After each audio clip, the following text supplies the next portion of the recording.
구별짓기에 대한 얘기인데, 한마디로 말해서 정해져 있는 어떤 그런 오프닝에 대한 퀄리피케이션 문제죠. 쉽게 말하자면 이게 자격이 있느냐, 그리고 이 사람하고 저 사람은 어떻게 달라지는가에 대한 부분들을 지금까지는 소위 얘기한 대학 학위가 그 역할을 어느 정도 해줬는데, 이제 지금 현재 나타나고 있는 다양한 종류의 소셜 프로파일 업데이트나 또는 마이크로 크레딧, 마이크로 디그리라든지 이런 것들이 과연 얼마나 보상시켜 줄 수 있는가, 뭐 이런 거에 대한 질문이라고 생각이 됩니다. 그러면서 장정일 이야기를 잠깐 하셨는데, 그 케이스는 되게 중요한 걸 시사를 하는데, 다르게 표현하자면 문학 쪽 관련된 부분에서는 그 디그리를, 학위를 극복할 수 있을 만한 어떤 기자가 있다는 얘기죠. 예, 그렇게 됐을 때에는 그게 중요하지 않다라고 파악될 수 있다는 얘기가 되겠고, 저는 답을 드리자면 그런 기재가 거의 모든 영역으로 확대될 거다라고 답을 드리고 싶어요. 예를 들자면 디자인 영역 같은 경우에 자기의 포트폴리오가 그걸 대체할 수 있는 상황으로 지금 진행이 되고 있고, 최근 들어서 특히 이제 인공지능 관련된 분야의 리서치 같은 경우에도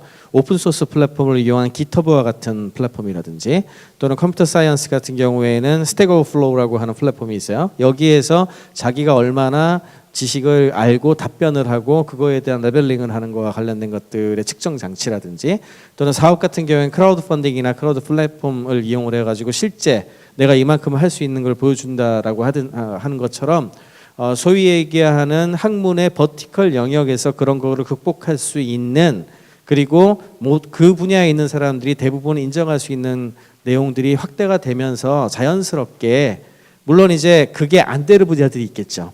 예, 그게 안 되는 분야들 같은 경우에는 당분간 그 시간이 좀 더 오래 걸리겠죠. 그렇지만 그런 영역이 확대되면서 이렇게 믹스업되는 방식으로 가지 않을까.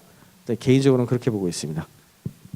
그러니까 지금 교수님이 예를 들어 주신 학문의 특징이 뭐냐면 공학이라든가 아니면 예술 분야라든가 이런 특정 분야에서는 사실은 그러니까는 그 대학을 어디를 나왔느냐가 중요하지 않은 상황이 이미 나타나고 있었던 건 사실이고, 그게 지금 강화되고 있는 것도 사실입니다.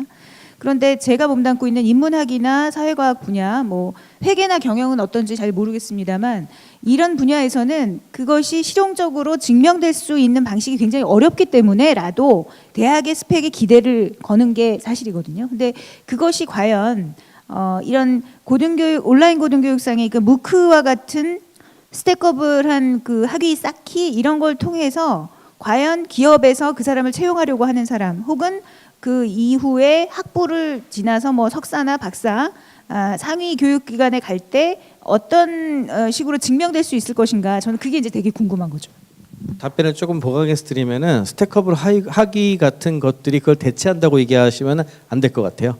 그게 아니고, 마찬가지로 지금 대학 학위가 가지고 있다고 해가지고 기업에 취업이 되거나 창업을 하거나 자기를 증명할 수 있는 수단도 안 되고 있잖아요. 그거 똑같거든요. 어차피 똑같은 상황에서 사실상 그런 그 자기가 무엇을 배웠다고 하는 거 하고 내가 무엇을 이뤘다는 거 하는 거 하고가 같이 결합이 돼가지고 그 사람의 총체적인 역량을 인정할 수 있는 어떤 그런 통합적인 프로파일 쪽으로 가는 거지. 그게 뭐 이렇게 이것만 하면 이제 이게 다 인정이 됩니다, 뭐 이런 이야기는 더 이상 그 소위 얘기하는 라이센스 제도가 커버하는 종류를 제외하고는 굉장히 어렵다고 생각합니다.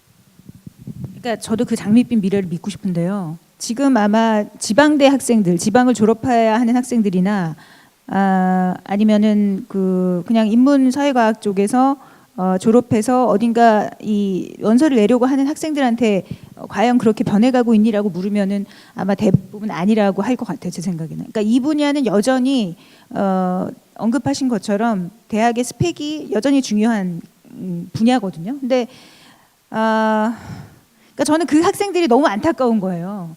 그러니까 저희 학교의 학생들을 보더라도 이 친구들이 소위 스카이를 나오고 하지 않았음에도 불구하고 어느 정도 이렇게 학습을 거치다 보면 제가 오프 대학, 이대나 특정 대학을 언급해서 죄송합니다. 네, 근데 하여튼 다른 대학에서 제가 오프 강의를 할 때 만났던 학생들보다 훨씬 더 우수한 성적을 보이고 뛰어난 능력을 가지고 있음에도 불구하고 그 대학의 스펙에 묶여서 있는 그것들을 이런 무크라든가 다른 것들을 통해서 좀 극복할 수 있는 세상이 오면 정말 좋겠다, 이런 바람이 있어 자꾸 그런 말씀을 드리는 건데, 어쨌든 이 분야에서 특정 분야에서는 그 속도가 좀 느리지 않겠는가 그런 생각이 드네요. 네. 차이가 나죠. 이 문제에 대해서는 우리 정현준 수석님이 좀 약간 한마디 해주실 수 있을 것 같아요. 좀 뭐 실무적으로 보면은 교수님 의견에는 동의를 합니다. 그러니까 특히나 저희 연구소 같은 경우에는 그러니까 학벌이 되게 중요하거든요. 예, 학벌 되게 중요합니다. 예. 저는 한양대 나왔는데요. 예. 근데 뭐 제 주변에 보면은 전부 이제 하늘로 날아가고 있죠, 전부 스카이로. 예. 그러고 있고 뭐 학벌 굉장히 중요하고 그거를 대체할 수단으로 뭐 다른 어떤 것들을 갖다가 이렇게 딱히 이렇게 뭐 잡히는 건 사실 없어요. 없는 건 사실인데 뭐 사실 이게 어떻게 희망적으로 변한다기보다 사실은 좀 더 절망적으로 바뀌는 게 뭐냐면 요즘은 스카이 나와도 어차피 취직 안 됩니다. 그게 더 중요해요. 같은 맥락인데 어떤 면에서 예, 그래서 결과는 같아질 거라고 보는데요. 왜 그러냐면 제 친구들 지금 요즘에 이제 있는 친구들 보면은 뭐 굉장히 로봇, 뭐 인공지능, 뭐 코딩 이런 것 다 능력을 가지고 있고 뭐 연대 나오고 막 이렇게 굉장히 막 화려해요. 그거 못하는 것도 없고 그런데 3천만 원 받으면서 지하 공방에 처박혀 가지고 막 이렇게 하는 게 걔가 얻을 수 있는 사회적인 최선의 잡일 경우, 그러니까 그거를 봤을 때 제가 그거를 봤을 때 굉장히 쇼킹했거든요.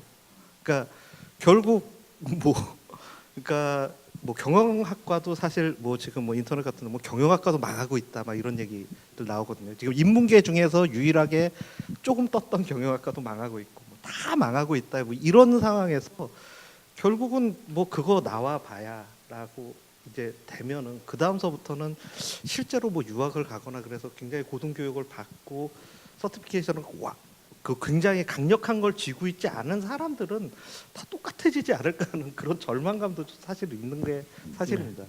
실제로 지금 핵심이 지금 강윤주 교수님이 말씀하신 거는 취업에 대해서 초점을 많이 맞추셨는데 지금 산업 구조 변화하고 관계된 얘기라서 이게 그렇게 단순하게 이해할 수 있는 부분들은 아니고 희망적이건 절망적인 건 지금 현재의 구도가 유효하지 않다는 건 확실한 것 같아요. 앞으로 5년에 10년 이후로 봤을 때.